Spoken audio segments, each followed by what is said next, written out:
Is England, have they got the same mentality? Do they perform better as underdogs, Matt? I think they do, especially when they're under pressure. But going away from home after a loss like that, I think that's going to be tough. You know, where do you start? Where do you start processing that loss? Because so much of their game fell to pieces. Their pack was poor. You know, their kicking game was poor. So where do they go to? They go to a side now who's ruthless in attack, who wants the ball and can play for long phases. So you can't really kick the ball away to them. So I think that's the problem for England now, is where do they go to now? No, I just think that England are really battling. They haven't got ball carriers. They haven't got a really physical front row that can take on the opposition. Their locks are like our flankers. Their flankers are like open-siders. They're not ball carriers either, so they don't have anyone to get across the advantage line. When you looked at France playing, it looked like men against boys. You know, the three French loose forwards just dominated that game.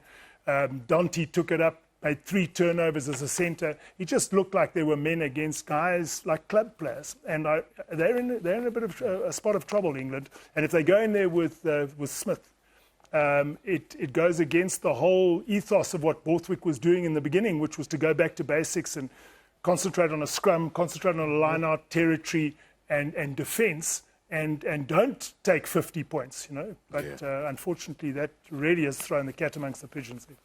I think a graver problem, I think Matt can come in here as well. They don't really have next players to take the ones that are there at this present time. No. Front row-wise, their front row stocks are not great.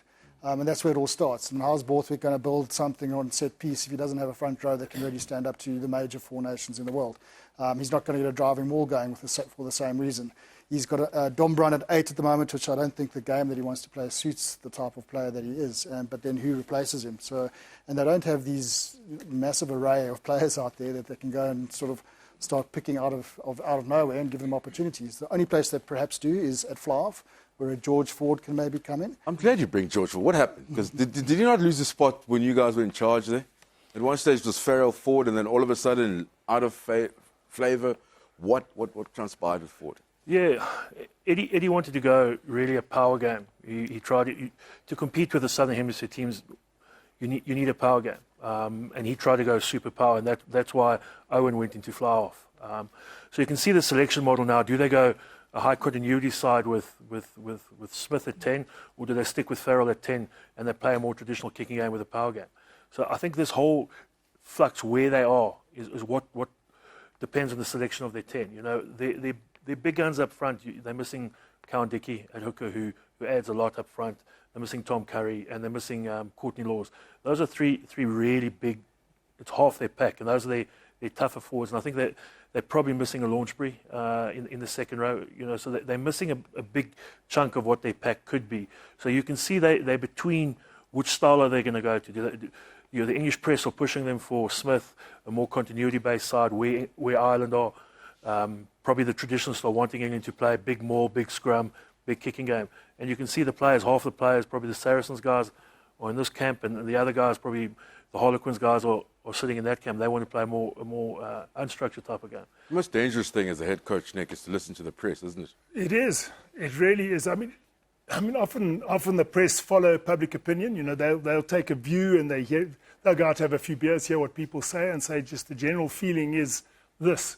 And if you're a coach, you've got to have a clear idea of the way you want to go with the team at your disposal. So, say for example, you're picking up a team that hasn't been doing well.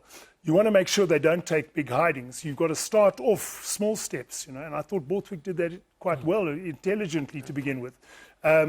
But by bringing Marcus Smith in, it really did change the dynamic. Suddenly it looked like he said, let's play fast and loose against the French. Now, that's one thing you never do against the French, is play fast and loose. And they just profited from so many English errors. There were no good ball carriers. There were no decent set pieces.